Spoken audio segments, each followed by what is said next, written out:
మీ business ఏదైనా మీ ఊర్లో promotion చేయాలంటే అది సుమన్ టీవీతోనే సాధ్యం. ఇప్పుడే సంప్రదించండి. అందరి సమక్షంలో మ్యారేజ్ చేసుకుంటాము. యాక్చువల్గా కోర్టులో అది లీగల్గా ఉన్నాయి కాబట్టి లీగల్ ప్రొసీడింగ్స్ అన్నీ అయిపోయాక అప్పుడు అఫీషియల్గా అందరికీ చెప్పే మ్యారేజ్ చేసుకుంటాం. అంతవరకు లివింగ్ టుగెదర్లోనే ఉంటాం. అది క్లియర్గా చెప్పాను. మేము ఇప్పుడు చాలా రోజుల నుంచి మేము స్వామివారం వస్తూనే ఉన్నామండి. దానికి ఎందుకు క్వశ్చన్? మేము యాక్చువల్గా ఎప్పుడు బ్రహ్మోత్సవాలకి నేను అటెండ్ అవుతూ ఉంటానండి. ఎవ్రీ ఇయర్ బ్రహ్మోత్సవాలకి నేను వస్తూ ఉంటాను. లాస్ట్ ఇయర్ కూడా వచ్చాను, బిఫోర్ లాస్ట్ ఇయర్ కూడా వచ్చాను. నాకు టీం ఉన్నప్పుడు కూడా నేను వచ్చి ప్రోగ్రామ్స్ అవి ఇప్పించేదాన్ని. ఇయర్ అవ్వలేదు. నేను ఎవ్రీ ఇయర్ స్వామి బ్రహ్మోత్సవాలకి నేను వస్తాను, ఎందుకంటే నేను బేసికల్గా చిన్నప్పటి స్వామి భక్తురాలు కాబట్టి. ఈరోజు బ్రహ్మోత్సవాల సందర్భంగా శ్రీ శ్రీ శ్రీ వెంకటేశ్వర స్వామివారి బ్రహ్మోత్సవాలు మరి 4 వైపులా కూడా మాడవీధుల్లో బ్రహ్మాండంగా మరికొద్ది నిమిషాల్లో స్వామివారి తాలూకా రథాలు రాబోతున్నాయి. మరి చుట్టువైపులా ఎటు చూసినా సరే జనం లక్షలాది మంది ప్రజలు మరి ఆసీనులై కూర్చున్నారు. స్వామివారి రాక కోసం ఎదురు చూస్తున్నారు. నేను కూడా ఈరోజు ఈ బ్రహ్మోత్సవాల సందర్భంగా ఇలా ప్రజల మధ్య కూర్చొని ప్రజలందరి సమక్షంలో భక్తులందరి సమక్షంలో స్వామివారిని కళ్ళారా చూడాలి, ఆ వెంకటేశ్వరుని తాలూకా వైభవాన్ని కళ్ళారా చూడాలని అత్యంతమైనటువంటి ఆశతో వచ్చాను. ఉదయం స్వామివారి దర్శనం కూడా చేసుకున్నాను. బ్రహ్మాండంగా దర్శనం జరిగింది.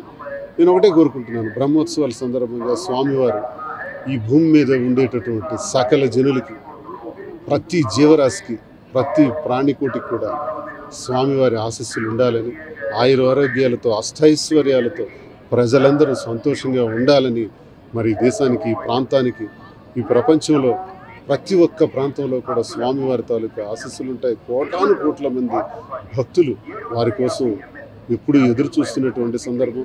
ఈ గొప్ప బ్రహ్మోత్సవాల కోసం కోటాను కోట్లు ఈరోజు టీవీల్లోను ఛానల్స్లోను ఎంతోమంది చూస్తుంటారు, ఎదురు చూస్తుంటారు.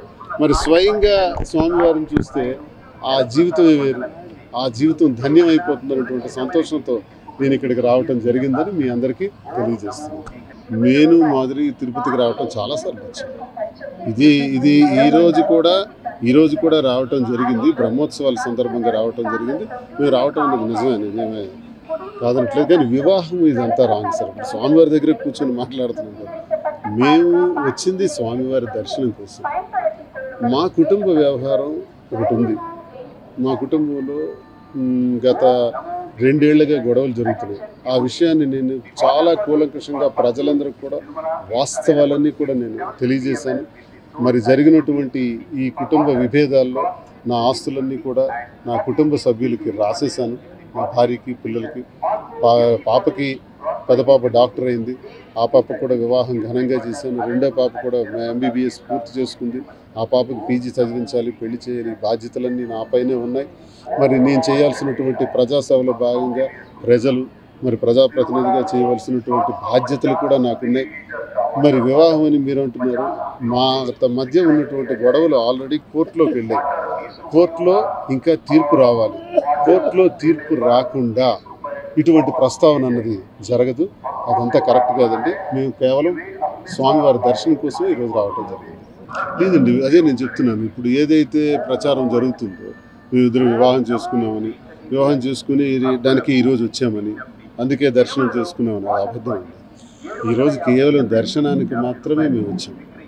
గతంలో కూడా చాలాసార్లు రావటం జరిగింది. నేను ఇదివరకు మీడియాలో కూడా చెప్పాను. ఇప్పుడు అలాగే వచ్చాను తప్ప కోర్టులో కేసులు ఉంటుండగా నాకు వాణికి మధ్య సంబంధించినటువంటి కోర్టు తీర్పు ఏ రకంగా ఉంటుందో తెలియదు. ఇంకా ఆమె కూడా వివాహిత, ఆమె కూడా కోర్టులో వాళ్ళు కూడా డిసైడ్ చేసుకోవాలి. ఇవన్నీ నిర్ణయాలు జరిగిన తర్వాత తీర్పు అంటూ డివర్స్ జరిగితే 2 వైపులు అది జరుగుతుంది.